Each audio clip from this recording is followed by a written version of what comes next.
ரத்னவாணி சமுதாய வானொலி. ரத்னவாணி உங்க பிரச்சனைய சொல்லுங்க, தீர்வைய உடனே கேளுங்க, வெளியே வந்து குரல் கொடுங்க. இது மக்களுக்கான சேவை. அற்புத தெரிஞ்சிக்கோ, தமிழில் சொல்றோம் புரிஞ்சிக்கோ. ரத்னவாணி சமுதாய வானொலி. ரத்னவாணி. ரத்னவாணி 90.8 சமுதாய வானொலி ஒலிபரப்பு கோவை ஈச்சனாரி ரத்தினம் கல்லூரி வளாகத்தில் இருந்து ஒலிபரப்பாகிறது.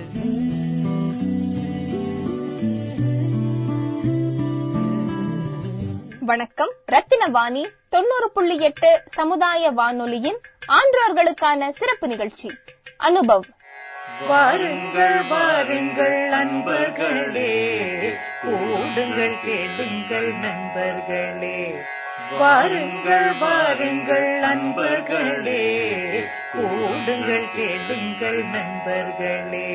இளமையில் நாம் செய்ய நினைத்ததை முதுமையில் செய்ய இயலுமே என்று வாருங்கள் வாருங்கள் நண்பர்களே, கூடுங்கள் கேளுங்கள் நண்பர்களே. ஒன்றாய் கூடி சிந்திப்போம், கேட்போம், மகிழ்வோம். சிந்திப்போம், கேட்போம், மகிழ்வோம். இந்திய அரசாங்கத்தின் அறிவியல் மற்றும் தொழில்நுட்பத்துறை என்னும் டிபார்ட்மெண்ட் ஆஃப் சயின்ஸ் அண்ட் டெக்னாலஜியால் நிறுவப்பட்ட விக்யான் பிரசார் என்னும் துறை மற்றும் அழகப்பா பல்கலைக்கழகம் இணைந்து வழங்கும் 60 வயதிற்கும் மேற்பட்ட ஆன்றோர்களை உள்ளிணைக்கும் புதுமையான சமுதாய வானொலி நிகழ்ச்சி அனுபவ்.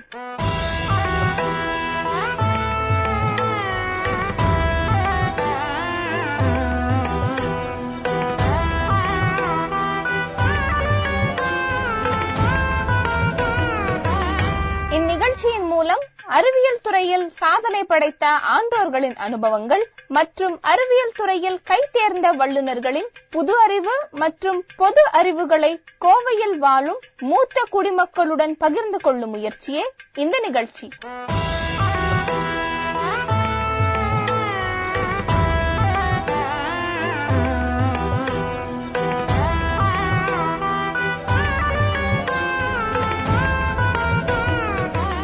இன்றைக்கு நம்முடன் இணைந்திருக்கும் சிறப்பு விருந்தினர் டாக்டர் ரவிக்குமார் அவர்கள். நம்ம கோயம்புத்தூர்ல இருக்கிற ஒரு மிகப்பெரிய ஹாஸ்பிட்டல் அப்படின்னு சொல்லக்கூடிய இஎஸ்ஐல மெடிக்கல் சூப்பரிண்டென்ட் அப்படிங்கிற ஒரு பொசிஷனை தாங்கி கொண்டிருக்கும் டாக்டர் ரவிக்குமார் ஐயா அவர்கள் இன்னைக்கு நம்ம கூட இணைஞ்சிருக்காங்க. இன்னைக்கு நாம அவர் கூட பேசி நிறைய விஷயங்களை தெரிஞ்சுக்க போறோம்.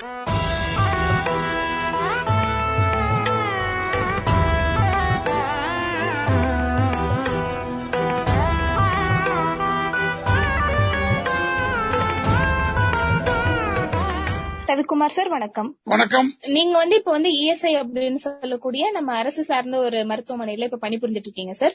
ஆனா இதுக்கு முன்னாடி நீங்க இளமை பருவத்துல இந்த மாதிரி ஒரு பொசிஷனுக்கு வர்றதற்கு தூண்டுகோலா அமைந்தது என்ன? நாங்களாம் ரொம்ப ரொம்ப ரொம்ப ஏழ்மையான விவசாய குடும்பத்துல பிறந்து வந்தவங்க. நகராட்சி பள்ளியில படிச்சவங்க. மாநகராட்சி பள்ளியில படிச்சுட்டு அரசு மருத்துவக் கல்லூரியில சேர்ந்தோம். அப்ப எங்க அப்பா சொன்னாரு, அரசாங்கத்துல வேலை செஞ்சாதான் மக்களுக்கு இலவசமா சர்வீஸ் பண்ண முடியும் அப்படின்னு சொன்னாரு. அதுக்காக டிஎன்பிஎஸ்சி பரீட்சை எழுதி பாஸ் பண்ணி அதுக்கப்புறம் போய் ஒரு 30 வருஷம் அரசு கோவை மருத்துவக் கல்லூரி மருத்துவமனையில் வேலை செஞ்சு ப்ரொமோஷன்ல சில தேனி, சேலம் இது மாதிரி மெடிக்கல் காலேஜ்ல ஒர்க் பண்ணிட்டு திருப்பி இங்க மெடிக்கல் சூப்பரண்டா வந்திருக்கோம். ஒரு 32 வருஷம் சர்வீஸ். அதுல 30 வருஷம் அரசு மருத்துவமனையிலும் 2 வருஷம் அரசு ஆரம்ப சுகாதார நிலையம் தர்மபுரியிலும் ஒர்க் பண்ணிருக்கோம். இப்ப இதுக்கு மெயின் காரணம் நாங்க கிராம சூழ்நிலையிலிருந்து வந்ததுனாலையும் ஏழைகள் மருத்துவம் கிடைக்காம கஷ்டப்படுறத நேர்ல அனுபவிச்சதுனாலையும் எங்களால முடிஞ்ச உதவிய அரசாங்க மருத்துவமனைக்கு வரும் ஏழைகளுக்கு செய்யணும் அப்படிங்கிற உள் உணர்வு எங்க அப்பா அம்மா ஊட்டி வளர்த்த அந்த விஷயம் காரணமாக நாங்க கவர்மெண்ட் சர்வீஸ்ல இருக்கோம். எத்தனையோ வீடு இருப்பார்கள், ஒரு ஸ்டேஜ்ல வந்து இது விட்டுட்டு போயிடலாமா அப்படின்னு வரும்போது கூட நாம செய்யலைன்னா ஏழைகளுக்கு வேற யார் செய்வா?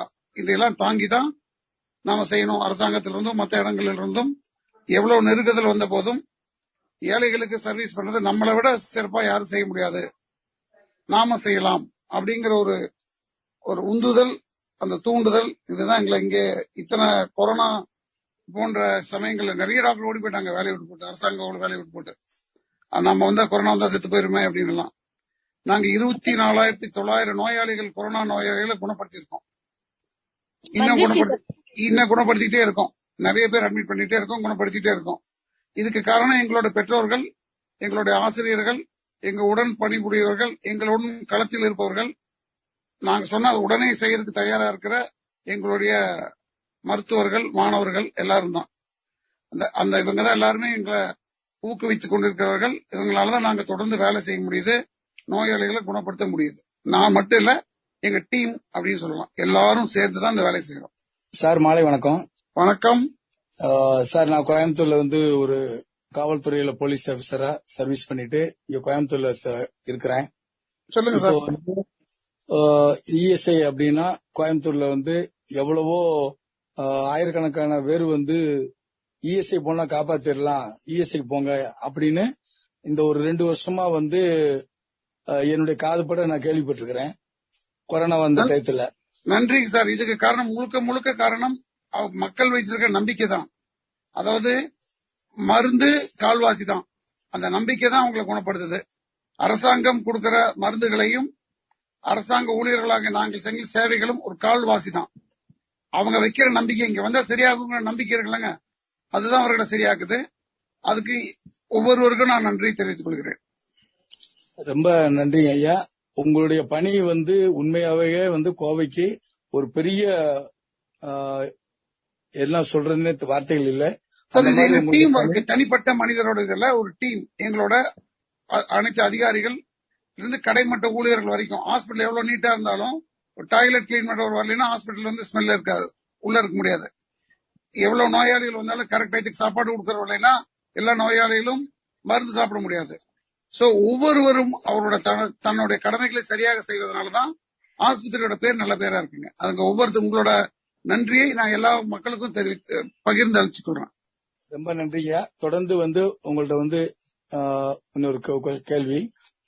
இப்போ இந்த கோயம்புத்தூர்ல வேற ஏதாவது நோய் கோயம்புத்தூர்ல வந்து ஏதாவது புதுசா வர்ற மாதிரி அறிகுறி இருக்கா? அந்த மாதிரி ஏதாவது உங்களுக்கு தெரிஞ்ச நோய்கள் நம்மளை சுத்தி சொல்லக்கூடிய? நீங்க போலீஸ் அப்படின்னா உங்களுக்கு தெரியும். நீங்க கோயம்புத்தூரை சுத்தி ஏதாவது குற்றங்கள் நடக்குதா அப்படின்னு கேட்டா நீங்க சொல்லிட்டே இருப்பீங்களா? அது மாதிரி நோய்கள் மழை காலத்துல தண்ணி தேங்கினா டெங்கு வரும், கொசு கடிச்சால் மலேரியா வரும், மழை காலத்துல மலையில போனா சளி காய்ச்சல் வரும். இதுல இருந்து நம்மளை பாதுகாத்துக்கிறதுக்காக நம்ம சுடுதண்ணி குடிக்கணும். வெளியே போகும்போது மாஸ்க் போட்டுட்டா அந்த ஓமைக்ரான்ல ஒண்ணும் படாது. பாருங்க, ஓமைக்ரான் அப்படிங்கிற புது வியாதி வந்துச்சுன்னு சொல்லி உலகமே அலறிட்டு இருக்கு.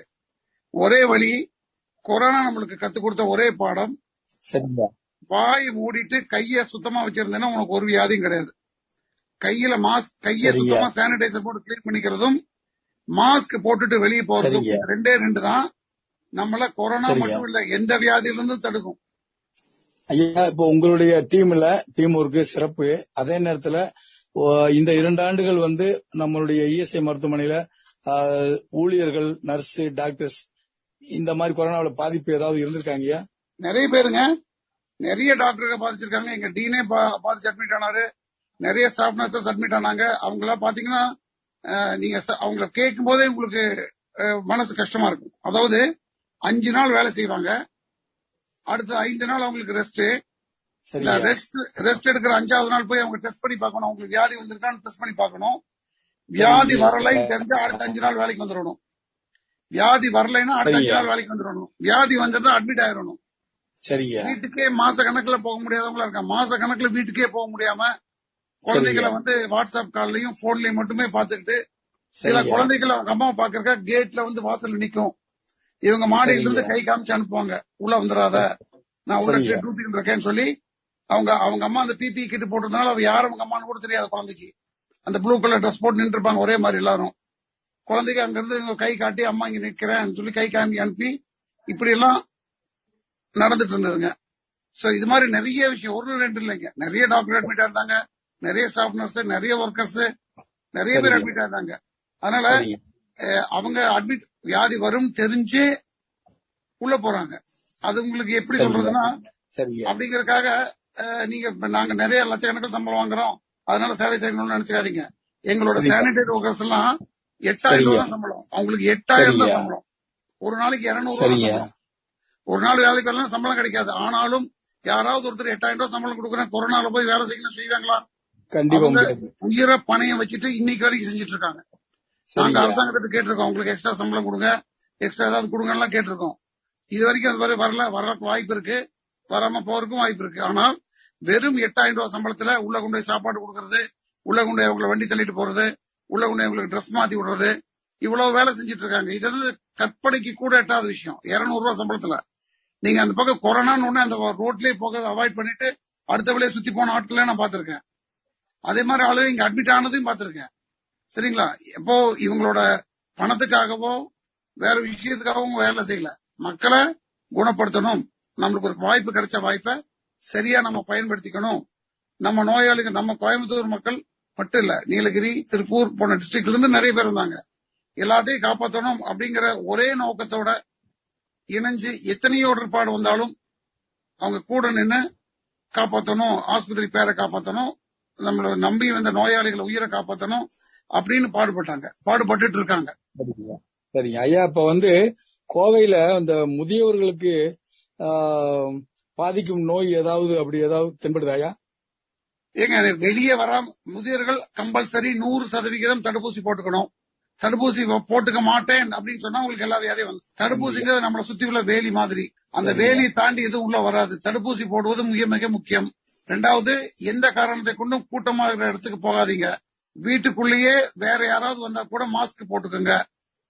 மாஸ்க் போட்டுக்குவதும், கையை அடிக்கடி கழுவுறதும், மற்றவங்கள்ட்ட இருந்து தள்ளி இருக்கிறதும், 6 அடியிலிருந்து 10 அடி தள்ளி இருப்பதும் உங்க உயிரை காப்பாற்றும். எல்லா நோய்க்கும் தாங்க. இப்ப கொரோனா இல்லாம வேற ஏதாவது புதிய நோய் கோவையில இருக்கா இல்லைங்களா? இருக்குங்க, நிறைய இருக்குங்க. டெங்கு வருது, கொசு கடிச்சு டெங்கு வருது, கொசு கடிச்சு மலேரியா வருது. சரிங்களா? சரியா. பொன்னான நேரத்தை இந்த நேரத்துல நீங்க வந்து பயன்படுத்தி எங்களுக்கு தகவல் சொன்னதுக்கு ரொம்ப ரொம்ப நிறைய செய்தி சொன்னீங்க. இந்த சிறப்பு உங்க மீண்டும் வந்து நீங்க உங்களுடைய பணி சிறக்க வாழ்த்துக்கிறீங்க.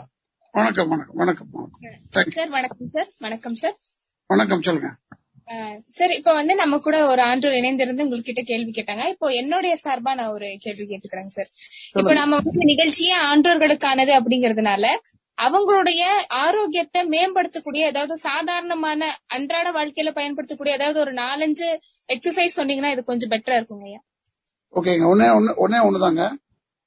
அவங்க பிராணாயாமம் அப்படிங்கிற பயிற்சி எல்லா நெட்லயும் கிடைக்குது, எல்லாரும் சொல்லி தராங்க. மூச்சு பயிற்சி, நல்ல மூச்சை உள்ள இழுக்கிறது, கொஞ்ச நேரம் மூச்சை வச்சிருக்கிறது, மெதுவா வெளியே விடுறது. இதுதான் ரொம்ப சிம்பிளான பயிற்சி. நடை பயிற்சி 2வது பயிற்சி. எனக்கு வயசானவங்களுக்கு, அதை நீங்க சொல்ல ஆன்றோர்களுக்கு நடை பயிற்சி இப்ப வேண்டாம். இப்ப மழை காலம், வலிக்க விடுறதுக்கு வாய்ப்பு உண்டு, படிகள் ஏறி இறங்கும் போது கால் வழுக்க வாய்ப்பு உண்டு. அதனால முடிஞ்ச வரைக்கும் நடை பயிற்சிகளை வீட்டுக்குள்ளேயே செய்யுங்க. பாத்ரூம்ல எல்லாம் போனா கதவை தாழ் போட்டுறாதீங்க. உள்ள ஏதாவது வலி கொடுத்துட்டா கூட வந்து கதவை உடைச்சிட்டு வந்து எடுக்க வேண்டியிருக்கும். செய்ய வேண்டிய விஷயம் வந்து சுடுதண்ணி குடிங்க, எப்பவுமே மாஸ்க் போட்டுங்க, முடிஞ்ச வரைக்கும் கூட்டத்தை அவாய்ட் பண்ணுங்க. ஃபங்க்ஷனுக்கு நீங்க போறதோ மத்தவங்க அதிகமா உங்களை வந்து பாக்குறதையோ இன்னும் கொஞ்ச நாளைக்கு கூட தள்ளி போடுங்க. எல்லாத்தையும் போன்லயே பேசி முடிச்சுங்க, அது நல்லது. வீட்டை சுத்தி கொசு வராம பாத்துக்குங்க. தண்ணி நல்ல தண்ணியில தான் இந்த கொசு வருது, டெங்கு கொசு எல்லாம், அது வராம பாத்துக்குங்க. நன்றிங்க ஐயா, நன்றி. இன்னொரு கேள்விங்க ஐயா. இப்பொழுது வந்து ஆண்டோர்களுக்குனாலே இப்போ மேக்சிமம் எல்லாத்துக்கும் இந்த சர்க்கரை வியாதி, பிபி, பிரஷர் இந்த மாதிரி இருக்குங்க ஐயா. இந்த மாதிரி சாதாரணமாக ஏற்படக்கூடிய வியாதிகள் பத்தி அவங்களுக்கு இன்னும் தெளிவா தெரிஞ்சுக்கிறதுக்காக இப்ப நிறைய பேர் என்னன்னா சுகர் சாப்பிட்டா சுகர் வந்துரும் நினைக்கிறாங்க. ஆனா அது உண்மையா அப்படின்னு கேட்டா அது வந்து ஒரு கேள்விக்குறிதாங்க ஐயா. இந்த மாதிரியான விஷயம் ஏதாவது இருக்கா? நிறைய இருக்குங்க. உப்பு நிறைய சாப்பிட்டா பிரஷர் வரும். சுகர் வியாதி இருக்கிறவங்களுக்கு, சர்க்கரை வியாதி இருக்கிறவங்களுக்கு சர்க்கரை நிறைய சேர்த்துக்கிட்டீங்கன்னா அவர்களுக்கு சர்க்கரை அளவு மிக அதிகமா போய் ஆபத்து வரும். சர்க்கரை சாப்பிட்டா சர்க்கரை வரும் இல்ல, சர்க்கரை வியாதி உள்ளவர்களுக்கு அதிக சர்க்கரை சேர்க்கும் போது மூளை பாதிப்பு ஏற்படும், மயக்க நிலைக்கு போவாங்க, உயிருக்கு ஆபத்து வந்துடும். அதனால அவர்கள் சர்க்கரை அதிக இனிப்புள்ள பொருட்களை அவாய்ட் பண்ணணும். இது உண்மை. உப்பு அதிகமா இருந்தா ஊறுகாய், உப்புனா வெறும் உப்பு மட்டும் இல்ல, ஊறுகாய், அப்பளம், இது போன்ற வடகம், கருவாடு, இது போன்ற அதிக உப்புள்ள பொருட்களை அவாய்ட் பண்ணணும். அப்பதான் பிரஷர் ரொம்ப குறையும். இதுதான் ரொம்ப முக்கியமான விஷயங்க. சாப்பாட்டு பொறுத்த வரைக்கும் எளிதில் ஜீரணமாக போகக்கூடிய உணவுகள், வேக வச்ச உணவுகள், காய்கறிகள் சாப்பிடுங்க. வறுத்த, பொரித்த, அதுவும் அடிக்கடி திருப்பி திருப்பி காய வச்ச எண்ணெய்கள்ல செய்யற பலகாரங்களான இந்த போண்டா, வடை, இந்த ரோட் சைட்ல விற்கிறது எல்லாத்தையும் முடிஞ்ச வரைக்கும் அவாய்ட் பண்ணுங்க. அதனால வயிற்று கோளாறுகள், புற்றுநோயிலிருந்து நிறைய வியாதிகள் வருவதற்கு வாய்ப்பு இருக்கு. ஹாஸ்பிட்டல் ஸ்டாட்டிஸ்டிக்ஸ் எல்லாம் வேற விஷயம். நீங்க சொல்றது, எங்க ஹாஸ்பிட்டல்ல வரவங்க நிறைய பேர் ஸ்ட்ரோக்குங்கிற கை கால் வராம வருவாங்க, பிரஷர்னால வருவாங்க, ரத்த கொதிப்புனால வருவாங்க, சர்க்கரை வியாதினால வருவாங்க, ஆஸ்துமானால வருவாங்க. இப்படி எல்லாமே இருக்கும். ஒரு வருஷத்துல ஒரு 20 லட்சம் நோயாளி பார்க்கும்போது எந்த நோயாளிக்கு அதிகம் வர்றாங்க, எந்த வயசுக்காரங்க, எந்த நோய் அப்படிங்கறதெல்லாம் இல்ல. இப்ப இஎஸ்ஐ பொறுத்த வரைக்கும் கொரோனாங்கிறது கொஞ்சம் குறைஞ்சிட்டு வருது. 1000 பேர் அட்மிட் ஆன இடத்துல இன்னைக்கு ஒரு 55 பேர் 60 பேர் அட்மிட் ஆயிருக்காங்க. தினசரி கொரோனா தொற்றும் குறைந்து வருது. ஆனாலும் மக்களுக்கு கொரோனா மேல இருக்கிற பயம் போயிருச்சு, மாஸ்க் இல்லாம நடமாடுறாங்க. அதனால ஈஸியா மறுபடியும் கொரோனா வரக்கு வாய்ப்பு இருக்கு. அதனால ரொம்ப ஜாக்கிரதையா இருங்க. ஆஸ்டியோபோரோசிஸ் மாதிரி வியாதி வரக்கூடாது அப்படின்னா ஒரு தினசரி 20 நிமிஷம் வெயில நிக்கணும். அது வீட்டுல இருந்தே வெயில நில்லுங்க. அதுக்காக வெளியே போறதோ மொட்டை மாடி போறதோ வேண்டாம். சார் நன்றிங்க சார். இப்போ இன்னொரு ஆண்டோர் நம்ம கூட இணைஞ்சிருக்காங்க சார். அவர் உங்ககிட்ட ஒரு கேள்வி கேட்கணும்னு நினைக்கிறாங்க. நான் இப்ப கொடுக்குறேங்க சார். மிகவும் சுருக்கமான கேள்விதான். என் பெயர் கே வரதராஜன் பேரு. 71 வயது ஆன ஆன்றோர், முதிய. வணக்கம் சார். வணக்கம் வணக்கம் வணக்கம். முக்கியமா வயதானவங்களுக்கு என்ன பிரச்சனை இருக்குன்னு சொல்லி வச்சிருந்தாங்க, அந்த உணவு பழக்க வழக்கம். அந்த உணவு பழக்கத்துல வயசான காலத்துல சின்ன வயசுல சாப்பிடலே சொல்லிட்டு கொஞ்சம் ருச்சியா நிறைய இது சாப்பிடுறாங்க. ஆல்சோ என்னன்னா 3 வேளை சாப்பிடும் போது உடம்புக்கு சரியான முறையில வரமாட்டேங்கிறது. அதை எத்தனை வேளையில சாப்பிடணும், எவ்வளவு டோஸ் கூடவோ குறைச்சல சாப்பிடணுங்கிறது இது மாத்திரம் வெள்ளைக்குனா போறோம். இதுதான் முக்கியமான கேள்வியா நான் கருதுறேன். ரொம்ப முக்கியமா அவசியமான கேள்விதான். இப்ப காலையில நீங்க 4 இட்லி சாப்பிடுறதா கணக்கு வச்சுக்கிட்டா 8 மணிக்கு 2 இட்லி, 10 மணிக்கு 2 இட்லி சாப்பிட்டீங்கன்னா வயிறு நிறைஞ்சு ஒரு நெஞ்சு அடைக்கிற மாதிரி ஃபீலிங் வராது. 2 வேளை காலை உணவை 2 வேளையை பிரிச்சு சாப்பிடுங்க. மதிய உணவு லைட்டா இருக்கட்டும். அதாவது காய்கறி, கீரை நிறைய சேர்த்திங்க. சாப்பாடு அளவை விட 1 கரண்டி காய்கறி, 1 கரண்டி கீரை, 1 கரண்டி சாப்பாடு இப்படி இருக்கட்டும். நைட் சாப்பாடு 7 மணிக்கு முன்னாலே சாப்பிடுங்க. அது நீங்க சப்பாத்தியோ, தோசையோ, இட்லியோ எது சாப்பிட்டாலும் அளவா. நீங்க அளவுங்கிறது என்ன சொல்றேன்னா, அரை வயிறு சாப்பாடு சாப்பிட்டுட்டு 1/4 வயிறு தண்ணி குடிச்சிட்டு 1/4 வயிறு காலியா விடணும். பசியோட உட்கார்ந்துட்டு பசியோட எந்திரிக்கிறது அப்படின்னு அர்த்தம். தேவைப்பட்டா போட்டுக்கலாமே தவிர தேவையில்லாதத மிச்சமாகுதேங்கிறதுக்காக குப்பையில போட வேண்டியதை வயிற்றுல போட்டீங்கன்னா தொப்பைதான் வரும். தொப்பைக்குள்ள என்ன இருக்குன்னா, தொப்பைக்குள்ள சர்க்கரை வியாதி இருக்கும், ரத்த கொதிப்பு இருக்கும், ஸ்ட்ரோக் வரும், ஹார்ட் அட்டாக் இருக்கும். அதனால நாமளா அதையெல்லாம் வர வச்சுக்க வேண்டாம். மிக்க நன்றி சார். நன்றி சார். இன்னைக்கு நம்ம கூட இணைப்புல இணைந்ததற்கு மிகவும் நன்றி சார். உங்களுடைய நேரத்தை எங்களுக்காக செலவழித்தமைக்கு மிகவும் நன்றி சார். மீண்டும் ரத்தினவாணி 90.8 சமுதாய வானொலியின் சார்பாகவும் டிஎஸ்டியின் சார்பாகவும் நன்றிகளை தெரிவித்துக் கொள்கிறோம் சார். நன்றி. தேங்க்யூ. நன்றி, அனைவருக்கும் நன்றி. ரொம்ப சந்தோஷங்க. இன்னொரு நாள் இணைவோம். நன்றி.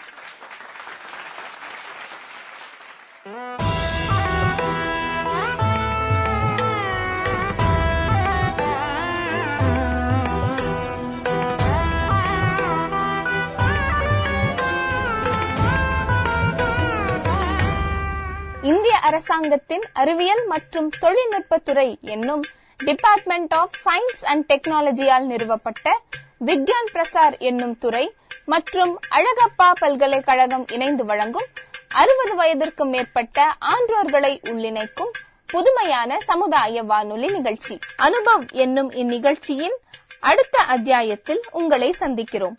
நன்றி, வணக்கம்.